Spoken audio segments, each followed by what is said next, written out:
क्या कहते हैं हमारे धर्म? हमारा हिंदू धर्म में लिखा है, हम सब ब्रह्मा जी की औलाद हैं। ब्रह्मा जी के पुत्र पुत्री या पैदा किए नर मादा से सारी सृष्टि बनी है। पुरुष का नाम था संभय मनु, औरत सतरूपा। इसलिए हमारी जात मनुष्यता है। संभय मनु, सतरूपा की औलाद, मनुष्यता। अब सुनिए दूसरे धर्म क्या कहते हैं, क्योंकि ये पुरातन धर्म हिंदू है। इस्लाम धर्म कहता है हम आदम और हव्वा की औलाद हैं, इसलिए हमारी जात आदमियत है। सिख धर्म कहता है मानस की जात सब है, एक को पहचान वो। हमारी जात मानस है, इसलिए सबको एक समझो, कोई छोटा बड़ा ऊंचा नीचा नहीं है। और ईसाई धर्म कहता था God is one, humanity our caste. God एक है, इंसानियत हमारी जात है। बताइए कहां फर्क है?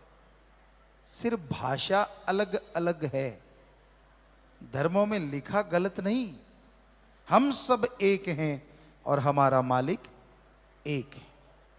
अब अगर आप पानी को कभी कहते हो क्या मेरा पानी अलग है, वो कहते नहीं ये पानी नहीं, आव है, जल है, नीर है, वाटर है, वाशर है, नीलू है, नीरू है, अनि है, बहुत से नाम है।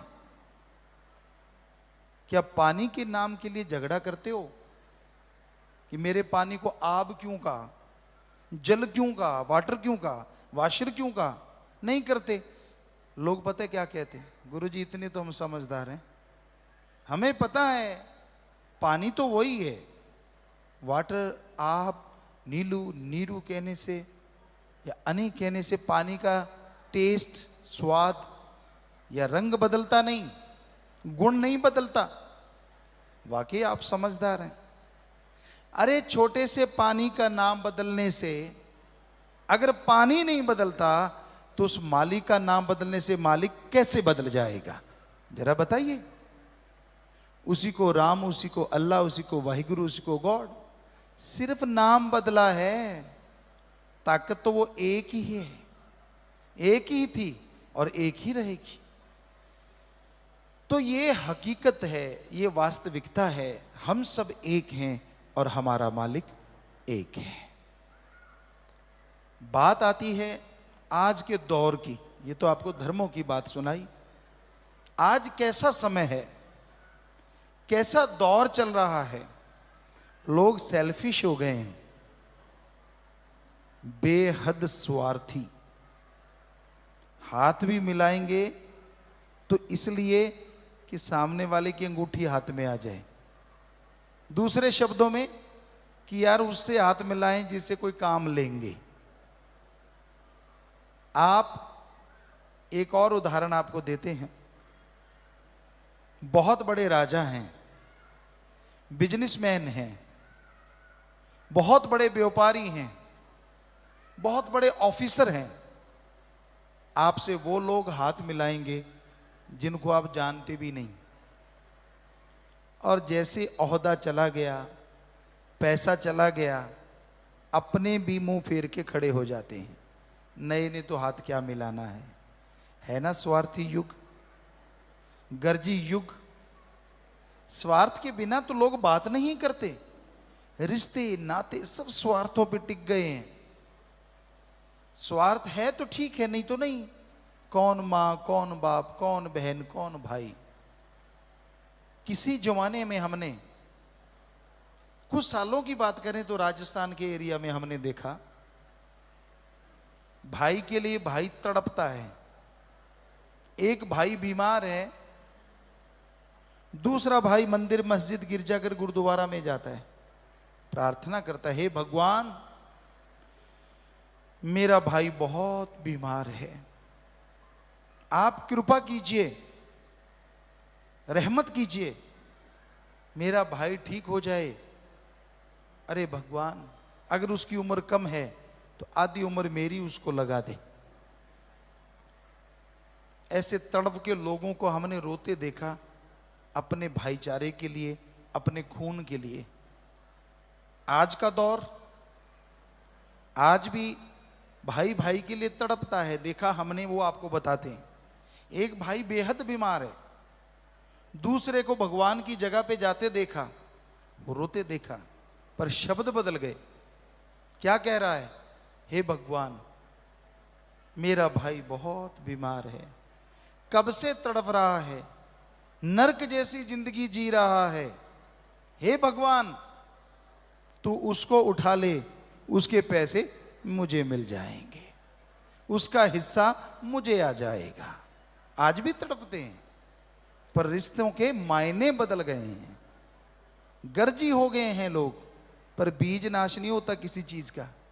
आज भी बेगर्ज लोग हैं, पर कितने? आप अपने इर्द गिर्द निगाह मारें, कौन है जो दूसरों के दर्द को अपना दर्द समझता है? कौन है जो किसी को तड़पता देख के खुद तड़प जाता है? अगर कोई ऐसा आपको मिले तो वो बेगर्ज भगवान का कोई प्यारा इंसान हो सकता है, वरना आज किसको फुर्सत है अपने अलावा किसी को देखने की? रोड पे एक्सीडेंट है, कोई तड़प रहा है, मर रहा है, मजाक उड़ाएंगे लोग, देखेंगे कहीं हमारे वाला तो नहीं, बस हजूम इकट्ठा हो जाएगा, हिम्मत नहीं पड़ती उसको उठा के हॉस्पिटल ले जाएं, क्या पता जान बच जाए। और नर सेवा नारायण सेवा, अगर उसकी जिंदगी बच गई, इससे बड़ा पुण्य आपको और कोई नहीं मिलेगा कमाने के लिए। आदमी की जिंदगी बचाने से बढ़ के और कोई पुण्य नहीं होता। पर ना जी, कौन झमेले में पड़े, कौन उठाए जी, ऐसा कोई झमेला नहीं होता। हमने लोगों को गुरुमंत्र बताया और सभी ऐसा कर रहे हैं हर जगह। रोड पे अगर कोई तड़फ रहा है उसको उठा के हॉस्पिटल ले जाते हैं, इतनी ज्यादा सेवा करते हैं बेइंतहा। तो ऐसा करना चाहिए, यही इंसानियत है, वरना शायद शैतानियत है। क्योंकि हैवान, जानवर भी ऐसा नहीं करते। जानवरों का झुंड है, किसी के चोट लग जाए, हमने नील गाय के झुंड देखे, हिरण के झुंड देखे, राजस्थान में आम है, अगर उनके चोट लग जाए तो उनका दूसरा साथी जीभ से आके लीपापोती करता है। यहां चोट लगी, चाट रहा है, बाकी सब घेर के खड़े हो जाते हैं। यानी ये, इसको तो हम कहते हैं जानवर। अब आदमी, एक कोई तड़प रहा है उस जैसा, रोड पे लहू लुहान है, देखता है एक्सीलेटर दबा देता है। बताइए जानवर कौन है? आप ही बताइए, सोचिए, आत्मा से झिझकोरिए अपने आप को। हम क्या बन गए हैं? अरे रोबोट बन के रह गए, मशीन बन के रह गए। इंसानियत तो अंदर से खत्म होती जा रही है। भगवान को भी चूना लगा रहे हैं, ठगी मारते हैं, बेईमानी करते हैं, भ्रष्टाचार करते हैं, कुछ हिस्सा भगवान के लिए निकाल के रख लेते हैं। भगवान, मैंने लाख की ठगी मारी, 151 तेरे। वाह, कितना चूना लगा रहे हैं ना। भगवान कितना भोला है बेचारा। अरे वो 151 भी पूरे नहीं देने, 2 डिब्बे मिठाई के लिए भगवान के सामने रखे, वो चवन्नी वाला पीस भगवान का, बाकी दोनों डिब्बे खुद के। वाह, क्या क्या कमाल करते हैं आप, कितने उस्ताद हो गए हैं आप, भगवान को भी बुद्धू बनाने पे तुले हुए हैं। अरे जिस भगवान ने तुझे बनाया, कितना अजूबा है। कैसा है अजूबा? हम उदाहरण दिया करते हैं, आपने, हमने जो कपड़े पहने हैं, कितनी जगह सिलाई की है, यहां यहां यहां, हर जगह। और कितना टाइम लगा इस कपड़े बनने में। जमींदार बीज डालता है, पहले धरती संवारता है, फिर बीज डालता है, फिर पानी देता है, फिर पौधे बनते हैं, फिर रुई आती है, फिर बीज निकालते हैं, फिर धागा बनता है, फिर धागा फैक्ट्रियों में जाता है, फिर डिजाइन होता है, फिर कपड़ा बनता है। बड़े लोग लेते हैं, बड़े बड़े कॉन्ट्रैक्टर उनके होते हैं, फिर बड़ी दुकानों पे आता है, फिर कोई छोटी दुकानों, वहाँ से हम कपड़ा लेते हैं, अपना नाप देते हैं, टेलर मास्टर से बनवाते हैं, फिर पहनते हैं तो पहना जाता है, छोटा सा कपड़ा। और हमारी बॉडी देखो, भगवान ने चमड़ा चढ़ाया है, एक भी टंका नहीं लगाया है ना अजूबा? देखिए आप, चाहिए लोग कहते हैं चमत्कार चाहिए, अरे आप एक कपड़ा नहीं वैसे पहन सकते, उसने चमड़ी चढ़ा दी, क्या ये चमत्कार नहीं? आप पेड़ पौधों के पास से जाइए, हर एक की खुशबू अलग, डिजाइन अलग, लकड़ी अलग, हर चीज अलग। क्या ये आदमी ने डिजाइन किया है?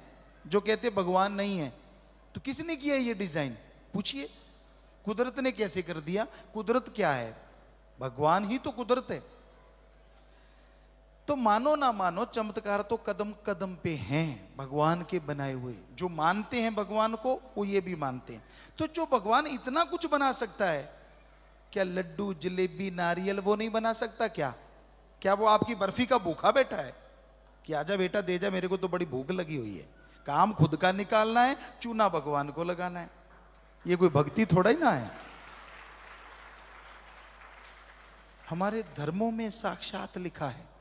अब वेदों की बात सुनिए, आपको कोई सच्ची बात नहीं बताएगा जो आज आपको सच सुनने को मिलेगा, क्योंकि अगर हम आपसे पैसा लेंगे तो हम तो यही कहेंगे ना, चढ़ाओ चढ़ाओ 10 गुना ले जाओ। नहीं, हम आपको सच बताने आए हैं, पैसा लेने नहीं आए। हमारे वेदों में क्या लिखा है जरा ध्यान से सुनिए। भगवान से मांगो, पहला शब्द, भगवान से मांगो, देना नहीं, मांगो। क्या मांगो? अच्छी धरती, अच्छा पानी, अच्छी हवा, अच्छी तंदुरुस्ती, अच्छी संतान। अरे मांगना है तो भगवान से, भगवान को मांगो। हमारे वेदों में लिखा। इस्लाम धर्म की बात कीजिए, पवित्र कुरान शरीफ में आता है, अल्लाह ताला से कायदे से मांगोगे, अल्लाह ताला से कायदे से मांगोगे तो वो रहमत का दाता है, इतना देगा, इतना देगा कि दामन छोटे पड़ जाएंगे, उसकी रहमत मूसलाधार बरसती जाएगी, मूसलाधार बरसती जाएगी। सिख धर्म में लिखा, जो मांगे ठाकुर अपने से, सोई सोई देवे, लेवे नहीं देवे। जो मांगेंगे और सही तरीके से मांगेंगे, भावना शुद्ध है, विचार शुद्ध है, तो वो जरूर देगा। और ईसाई धर्म में लिखा, गॉड देता है लेता नहीं। आगे ना सारे धर्मों की एक ही बात। अब ये अलग बात है, सुनाने वाले अलग अलग तरीके से सुनाते हैं। यही बात हमने हरिद्वार में की, सत्संग था, बहुत लोग आए, रात को बड़े बड़े धर्म के ज्ञाता आए। कहते गुरुजी आप कहते हो भगवान लेता नहीं, मां रोटी बनाती है। ध्यान से सुनिएगा, हो सकता है आपके अंदर भी कहीं सवाल उमड़ रहा हो। मां रोटी बनाती है, रोटी मां ने बनाई, लेकिन उसी रोटी को तोड़ के अगर बच्चा मां के मुंह में कौर दे देता है तो मां बहुत खुश होती है। तो उसी तरह भगवान का तो सब कुछ है, लेकिन हम अगर थोड़ा सा भगवान को दे दें तो भगवान खुश होते हैं। ये उन्होंने कहा, हमसे सवाल किया ये, तो आप रोकते क्यों हो कि भगवान को कुछ नहीं देना चाहिए? हमने कहा, मां ने रोटी बनाई, बच्चे ने तोड़ के खिलाई, मां ने खाई। अरे जो पैसा भगवान को देते हो, भगवान उठा के जेब में डाल लेना, हम सारा कुछ ही लुटा देंगे। आप एक रोटी की बात करते हो, जो कुछ हमारे पास सब भगवान को दे देंगे। भगवान तो खाता ही नहीं, आप भगवान के आगे रखते हो, हम सब लोग उसके आगे रखते हैं, और हमारे जैसे उठा के हिसाब करके अलग से खा जाते हैं। हो तो ये रहा है, उधर तो मां ने खाया, इधर तो भगवान ने कुछ नहीं खाया, सिर्फ हमने दिखाया और दूसरे ने उठाया। एक कहता है मैं तो भगवान को दे रहा हूं, दूसरा कहता है मैं तो भगवान से ले रहा हूं। बताओ, चक्कर पड़ गया ना। कहते मैं आदमी से थोड़े ले रहा हूं, मैं तो भगवान से ले रहा हूं। और एक कह रहा है मैं तो भगवान को दे रहा हूं, बीच में ही रगड़ा रगड़ी, भगवान के पास तो कुछ नहीं गया।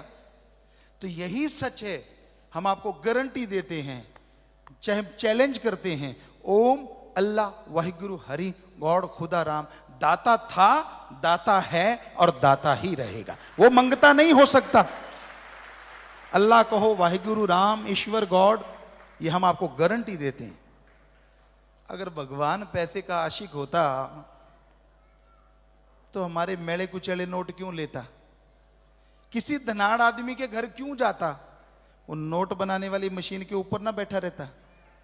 फिर मंदिर मस्जिद बनाने की क्या जरूरत? नोट वाली मशीन के पास चले जाते, वहां भगवान जी मिल जाते, क्योंकि वो तो पैसे के आशिक हैं और उनको करारे करारे नोट मिलते वहां। क्या भगवान को कोई रोक सकता है नोट वाली मशीन के पास जाने से? God is everywhere. भगवान कण कण में, अल्लाह ताला जर्रे जर्रे में, वाहिगुरु के बिना कोई जगह नहीं। हर धर्म चीख चीख के कहता है ये बात। तो इसका मतलब फिर मालिक तो वहां मिलेंगे ना, वो तो फिर हमें इधर तो मिल ही नहीं सकते। ये फजूल की बातें हैं। शुक्र है भगवान बिकाऊ नहीं। अगर भगवान बिकता, पैसे का आशिक होता, तो दुनिया का सबसे धनाढ़ आदमी भगवान को घर बिठा लेता। ए भगवान, सब पैसे तेरे, उस पर टिकट लगा देता। भगवान को देखना है 10,000 की टिकट, बातें करनी है 20,000 की टिकट, और वो टिकट बाद में ब्लैक में बिकती। शुक्र है भगवान बिकाऊ नहीं, वरना भगवान की भी ब्लैक हो जाती इस ब्लैक दुनिया में। ये हकीकत है। हम दावे से कहते हैं आपको, हमारा ओम, हमारा राम, हमारा अल्लाह, वाहिगुरु गॉड। अरे वो दाता है, उसे मंगता मत बनाइए। सबको देने वाला है वो, किसी से कुछ नहीं लेता। उसको देना है तो सच्ची श्रद्धा दीजिए, सच्ची भावना दीजिए। वो इसी का भूखा है। पैसे का चढ़ावे का वो भूखा ना था, ना है और ना होगा। वो हमेशा देता है, लेने वाला चाहिए। श्रद्धा कौन सी, कौन सी भावना? उदाहरण के तौर पे, किसी का एक बच्चा हो, उससे बहुत प्यार करता हो, और वो बच्चा हजारों किलोमीटर दूर हो, वहां कोई एक्सीडेंट हो जाए, मालिक ना करे, कोई एक्सीडेंट हो जाए, वो फोन करता है, पता नहीं चलता बच्चा जिंदा है, मर गया, चोट लगी, क्या हुआ, बार बार पूछता है, पता नहीं चलता। तो अचानक आंखों से बेअख्तियार आंसू शुरू हो जाते हैं, तड़प जाता है वो मां, वो बाप। तो ये है श्रद्धा, अपने बेटे के लिए एक भावना। ये रुपए में 100 पैसा है। ऐसी भावना जैसी बेटे के लिए पैदा हुई, कोई भगवान के लिए 15-20% 20 पैसे बना ले, हम गारंटी देते हैं भगवान सामने खड़ा हो जाएगा आके। कोई ऐसी भावना बनाओ, ऐसी श्रद्धा बनाओ, ऐसी तड़प बनाओ अंदर। दिखावा मत करो। नाटकों से भगवान खुश नहीं होता, शुद्ध भावना से वो खुश होता है। उसे अमीर भी पा सकता है, गरीब भी पा सकता है। उसको अमीरी गरीबी से कोई लेना देना नहीं। जिसकी शुद्ध भावना होगी वो उसको मिल जाएगा। राजा महाराजाओं ने भी उसको पाया। अति गरीब लोगों ने, भेड़ बकरियां चराने वाले, उन्होंने भी भगवान को पाया, क्योंकि वो तो भावना का भूखा है, श्रद्धा का भूखा है। लेकिन कलयुग में श्रद्धा पैसा हो गई। जब हम गुरुगद्दी पे नहीं आए, 90 से पहले की बात, सभी धर्मों में जाते थे हम, क्योंकि सभी धर्मों के लोग इकट्ठे रहते थे। हम जाते, पूछते भाई क्या करना होगा, आगे से पता क्या जवाब मिलता? तेरी जो श्रद्धा है चढ़ा दे।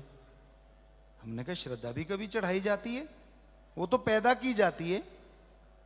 कहते नहीं नहीं, ये वाली श्रद्धा। हमने कहा है, इसका नाम भी श्रद्धा है? कहते हाँ, आजकल तो यही श्रद्धा है। तो ऐसा हमने सत्संग में सुनाया।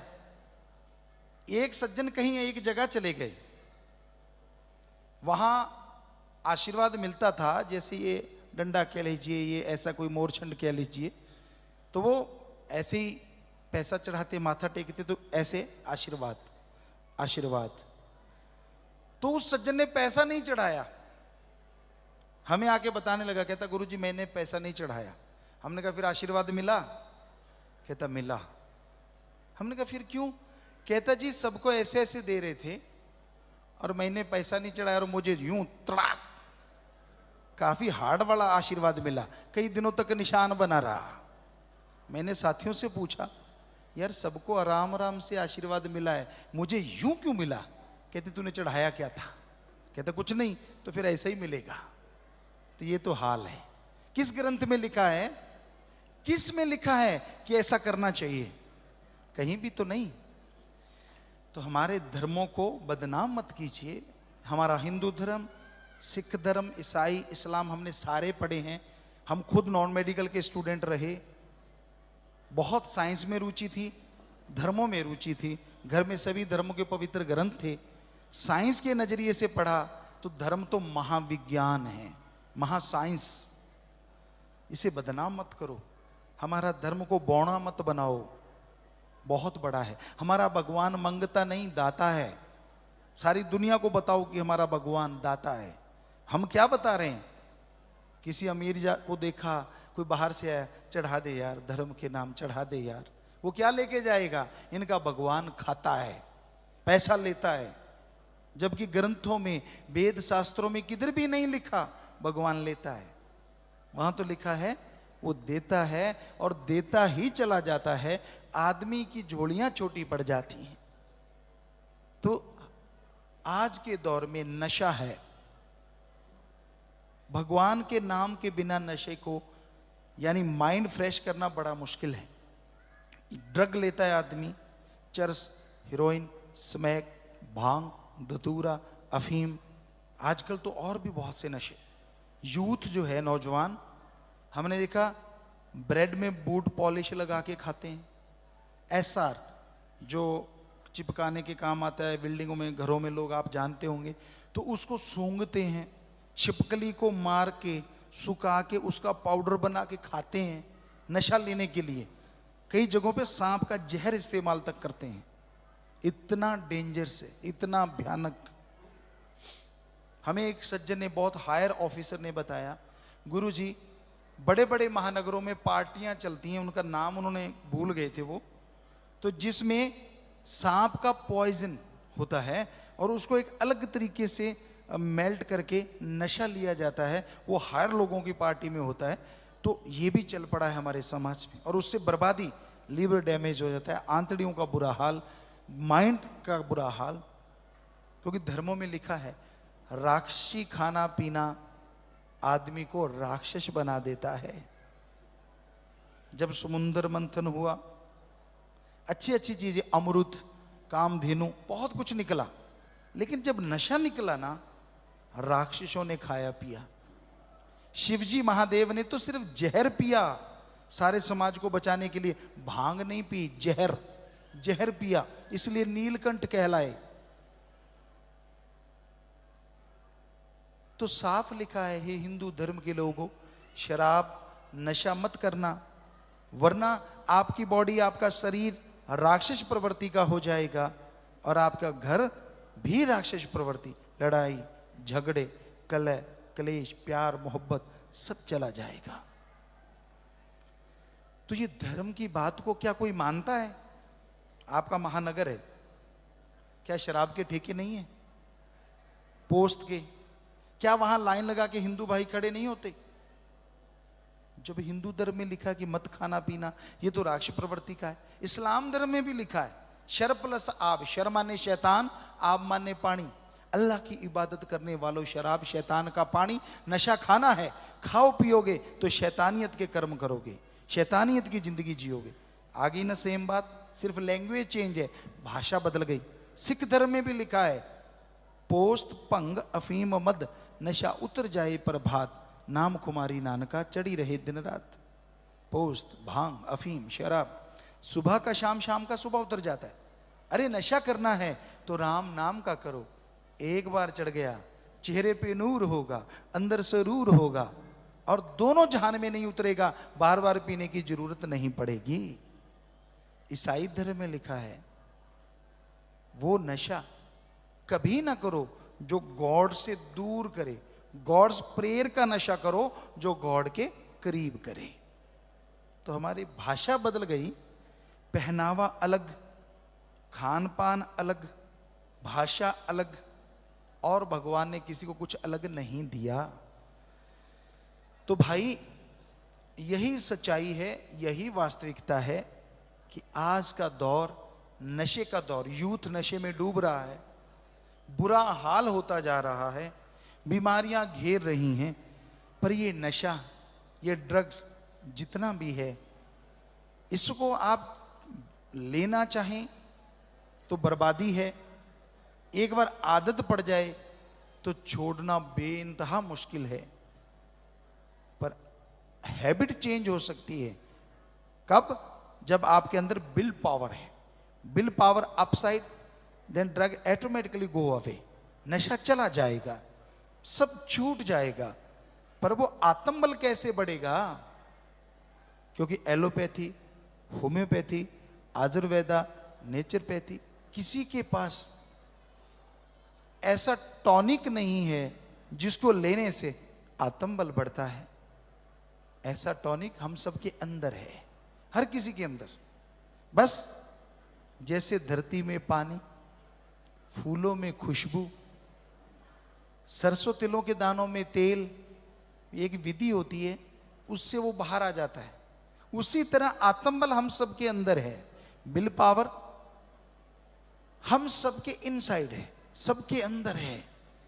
पर इस विल पावर को गुरु मंत्रा, हिंदू धर्म में बोले तो गुरु मंत्रा, नाम दीक्षा, इस्लाम धर्म में बोले तो कलमा, सिख धर्म में बोले तो नाम शब्द, ईसाई धर्म में बोले तो द गॉड्स वर्ड्स या मेथड ऑफ मेडिटेशन।